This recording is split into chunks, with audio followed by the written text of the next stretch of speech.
passion? First of all, I want to burp.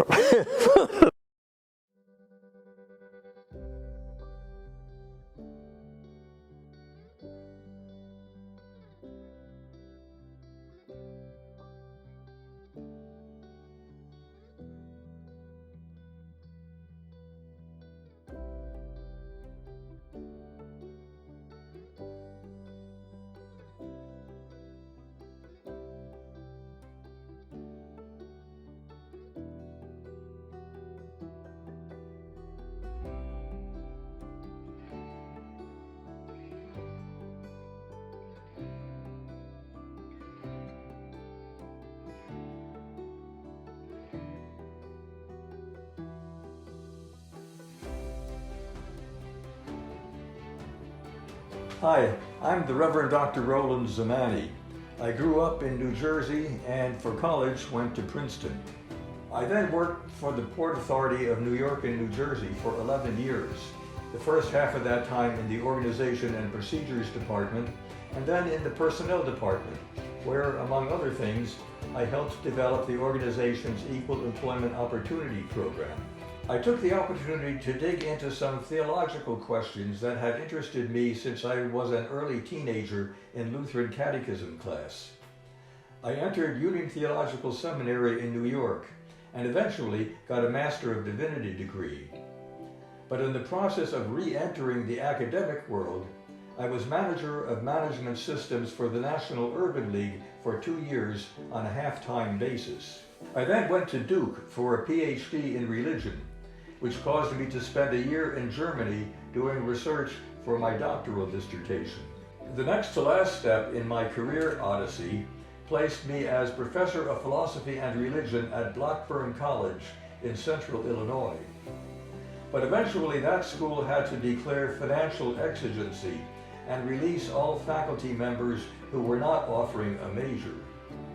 Dr. Zimany was a one-person, two-discipline department and so was not offering a major. It was at that point that I decided to become ordained as a Lutheran minister, and I was called to Des Moines, Iowa, to become pastor of Luther Memorial Church. I retired at the end of 2003. Since 2018, I have been a half-time supply preacher at a retirement community in the Des Moines area.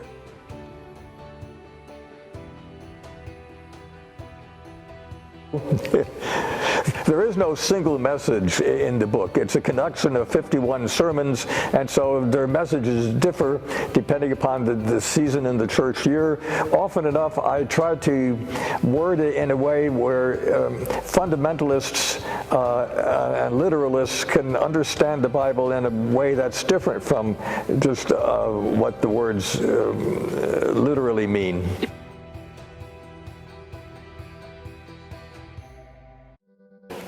Well, when I retired, it occurred to me that there were sermons that contained material that a lot of people don't usually encounter. So I thought if I find what I consider to be good sermons and send them to a publisher, they would get published and people would be able to benefit.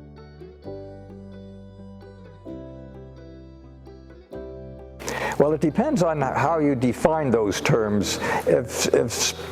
If spiritual doesn't have to do with any religious forms, any ceremonies, then there is that difference. But people engaged in religious rituals can also be spiritual.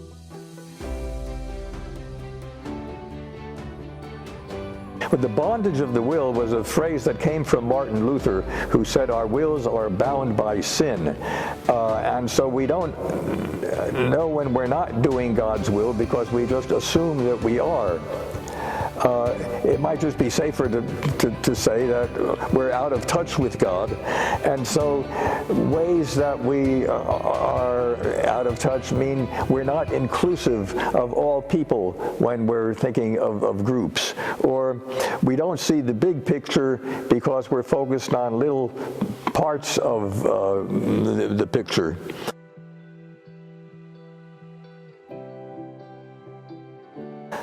God's presence always brings newness. God isn't interested in things just the way they are.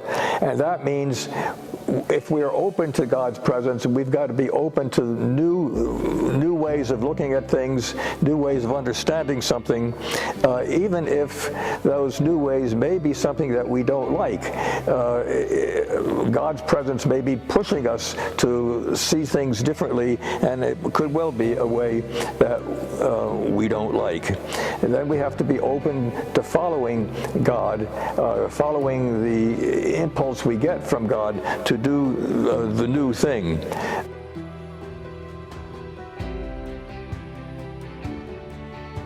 The doctrine of the Trinity says that God is not just a spiritual presence all over the world, but that God has the power to come into human life, as specifically He did in Jesus, and that same Spirit that was in Jesus can also be in us.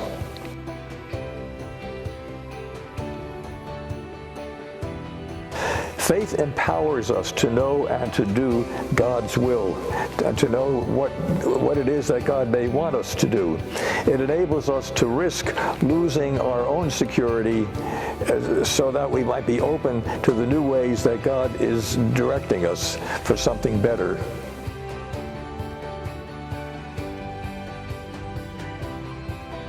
I think it is possible for success and spirituality to coexist. That is, I think there are people in business who are spiritually sensitive, open to promptings that they might receive from God, and can still do well in the business world.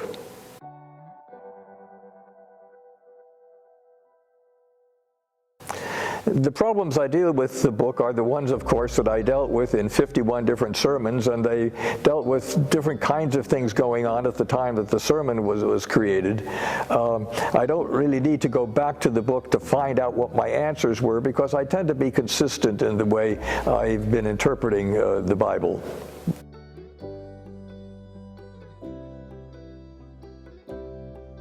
Yes, I think having a book cover that attracts people brings them to the book so that they might open the book and look at the table of contents and see what else the book is about.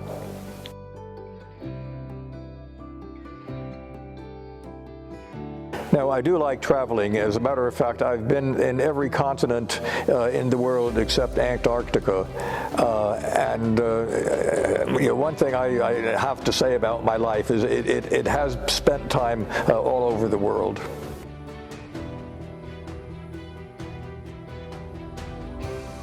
Yes, I enjoy those discussions, usually because I'm talking with people who are intelligent and have worthwhile ideas to consider, and I can benefit by what they say, so I tend to enjoy worthwhile discussions.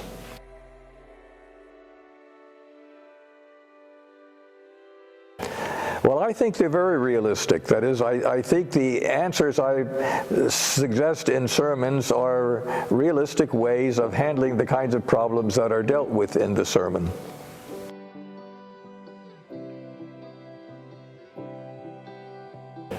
No, I don't think I'm important enough for a whole book about me as an autobiography. I have written an obituary already, because I'm living in a location that I haven't always lived in, and people might not know a lot about my background, so this obituary will tell them when the time comes.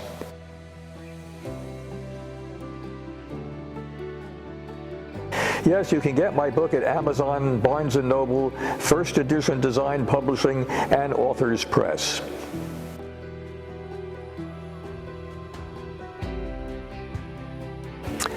I find working with Authors Press very helpful in finding ways to publicize my book. They made me aware of different publicity venues that I had never thought of before.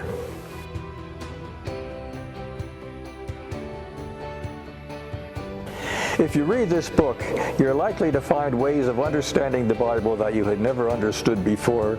You're likely to understand the way spiritual life can be lived out in the everyday world. And I think if you're the kind of person who would even consider a book of sermons, you're the kind of person who should have this book. This is the Reverend Dr. Roland Zimany. I thank you for taking time to watch this video. I think it can be helpful. God bless you all.